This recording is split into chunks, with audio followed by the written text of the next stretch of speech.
দুর্দান্ত ভিনিসিয়াস, দুর্দান্ত ব্রাজিল। শেষ মুহূর্তে কিভাবে জয় পেতে হয় সেটা কেবল ব্রাজিলিয়ানদের কাছ থেকে শেখা উচিত। ম্যাচের শেষ মুহূর্তে দুর্দান্ত গোলে ব্রাজিলকে জিতালেন ভিনিসিয়াস জুনিয়র। এদিন বিশ্বকাপ বাছাই পর্বের ম্যাচে মুখোমুখি ব্রাজিল কলম্বিয়া। উত্তেজনাপূর্ণ ম্যাচের প্রথমার্ধ শেষ হয় 1-1 গোলে।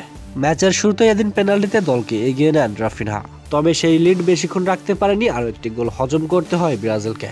ফলে 1-1 সমতা নিয়ে প্রথমার্ধে বিরতিতে যান দুই দল। বিরতির পর অ্যাটাকিং ফুটবল খেলতে দেখা যায় ব্রাজিলকে, যদিও অসংখ্য সুযোগ পেয়েও সেই সুযোগগুলো কাজে লাগাতে পারেনি ব্রাজিলিয়ান স্ট্রাইকাররা। এক সময় মনে হচ্ছিল হয়তো ম্যাচটি ড্রয় হয়ে যাবে, তবে সেই আক্ষেপ ঘুচিয়ে দিয়েছেন ব্রাজিলিয়ান স্ট্রাইকার ভিনিসিয়াস জুনিয়র। ম্যাচের অতিরিক্ত মিনিটে দুর্দান্ত এক গোল করে দলকে এগিয়ে নেন তিনি।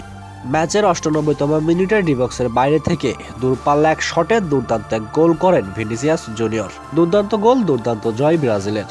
আর এই জয়ে টেবিল পয়েন্টের 2-এ চলে এসেছেন ব্রাজিল। আর বিশ্বকাপ বাছাই পর্বের দুর্দান্ত এক ম্যাচ অপেক্ষা করছে দর্শকদের জন্য, যেখানে মুখোমুখি হতে চলেছেন ফুটবলের সবচেয়ে বড় দুই প্রতিদ্বন্দ্বী ব্রাজিল আর্জেন্টিনা। ম্যাচটি অনুষ্ঠিত হবে 25শে মার্চ সকাল ৬টা ৩০ মিনিটে। প্রিয় দর্শক, এই ম্যাচে কে কোন দলকে সাপোর্ট করবেন তা অবশ্যই কমেন্টস করে জানিয়ে দিবেন।